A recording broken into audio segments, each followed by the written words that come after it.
in a month and like a few weeks or so, we receive Avengers Endgame, and no one in the world who saw Infinity War is not wanting to watch Endgame. I mean, after you watch that movie, you want to know, you have to know what happened. So as the anticipation grows, I was thinking, you know what, I haven't done this in a while. I haven't done like a little like review movies leading up to a big movie in a while. So I was like, you know what, I realized this.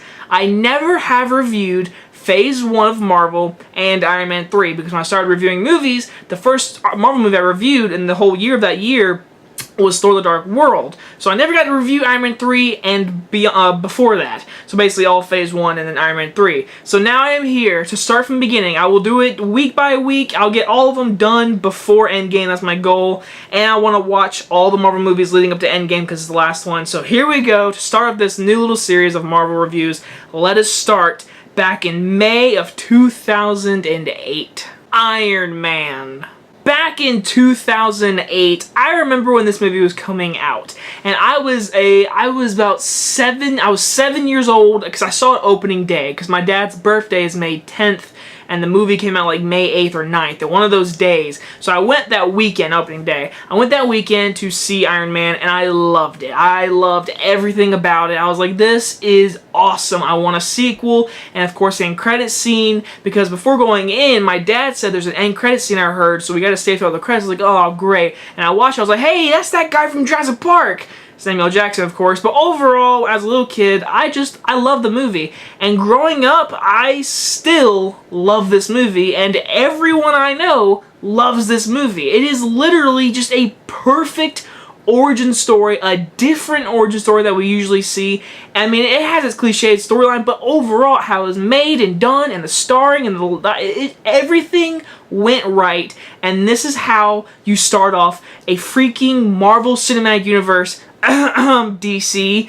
I'm just saying, I mean, they just rushed it in, but this one took its time. So basically, back in 2008, when they made it, Jon Favreau, the guy who did Elf, who would have thought the guy who did Elf, Jon Favreau, look where he is now, Jungle Book, and now he's got Lion King, but he did this movie, and I don't know all the facts back then. All I know is Robert Downey Jr. was a drug addict. He was an actor that everyone liked, but he was just gonna die one day, as everyone knew, until this little movie happened, and now he's a billionaire and making tons of money, and he still is Iron Man, obviously. And so basically the movie stars Robert Downey Jr. as Tony Stark / Iron Man, and he is a billionaire of the Stark family industries. He builds missiles, he works with Terrence Howard, who's like this military officer who is now Don Cheadle in the Marvel Cinematic Universe, now he is. And so he's just living life. He's a billionaire. He's kind of a douche, but you like him. He's a cool douche. He's cool. He's smooth. His assistant, Gwyneth Paltrow, and he's living life, basically. Until he's attacked and kidnapped by this terrorist group, and they put a big hole in his chest, and a power outage thing that gives him life. This keeps him alive, pretty much. And so he's in this cave for a good portion of the movie. I totally forgot he was in this cave for like 30 minutes of the movie. And he builds an Iron Man suit, and of course this leads to him figuring out, hey, if I build Iron Man suits, if I build another suit and upgrade it, I could save people, I could stop this terrorist thing, and that's what he does. Until Jeff Little Bridges, bald-headed Jeff Bridges, is kind of jealous of him, and he's like, you know what, I'm gonna build a suit, I'm gonna defeat Tony Stark. And that's our movie, basically. So, if you haven't seen it, again, I should have said in the beginning, spoilers, because the movie's been out for 11 years now, so if you haven't seen it, go watch it, especially if you're going to see Endgame. I recommend watching the entire Marvel Universe. That's what I'm going to do. I'm going to watch every Marvel movie. I'm leading up to Endgame. And so, this movie, like I said, it's just a great starting point. It doesn't really... the great thing about this movie is that no one ever talks about is just, this movie is its own movie. If you really do watch the Marvel movies today, a lot of them have Easter eggs, and like they are hard on Easter eggs, and have things connected to this. This was literally an Iron Man movie, and it had like little hints of S.H.I.E.L.D. It was setting up a few things, but all in all, this is a Tony Stark Iron Man movie, and Robert Downey Jr. was born to play this role. I've said it in every review that I've reviewed of any Marvel movie that he is in. He is fantastic. He is great. No one can play Tony Stark. It is him only, and I love him as this. He's a douche, and by the end of this movie, you are loving him and throwing your fist in the air, and you love him. And the special effects for this movie hold up very nicely, actually. I really do like special effects. Jon Favreau plays Lucky, the assistant in this movie. I love how he's in his own movie. I love when directors do that. He's a good little heart little dude, but he's not really like he is in the sequels or anything. He's really funny in those ones. This one, he really is in the background, but he is there.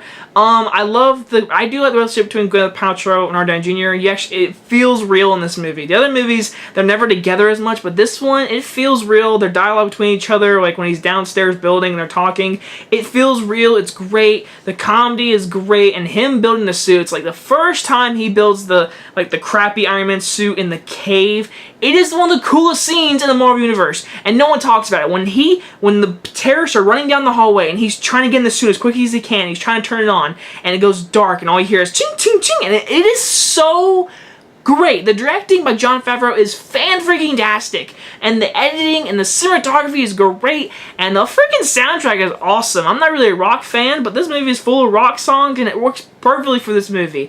And like I said, the scene where he has the old Iron Man suit, it's one of my favorite scenes when he goes through the cave and he's just punching people and going out to the outside, and he has a flamethrower. I love all of that stuff. And then, of course, when he gets the red and gold suit and the silver suit, he's training, can't go in the sky because you'll freeze. Like, I love the beginning. I love the origin story of Iron Man. It's so interesting, different, and you love Tony Stark. And when he defeats the terrorists for the first time with that red and golden suit, it is such an awesome scene, because the kid, his family's about to get shot, and they're like putting the kid down on the ground, the mom or dad's about to get shot, and all of a sudden the sound just goes off, and then Iron Man just, boom, lands on the ground, looks up, and it's the first time he's in the suit, and you see him. What an entrance! I mean, this movie is so good, and those little moments make this movie so great. And of course, the ending, you got your cliche villain of Jeff Bridges being really jealous, and he's like, I am the head person of this movie, I'm the reason why this Stark Industry is still happening, and so he builds like a mega suit, whatever, out of the scraps that Tony built in the very beginning. He uses that idea and makes like a big buffer one, and you get a really cool ending battle scene, which, I mean, it's enjoyable. It's cliche now, but back then, superhero movies weren't, I mean, you had The Dark Knight. That's what your superhero movies was, then you had like Watchmen and stuff.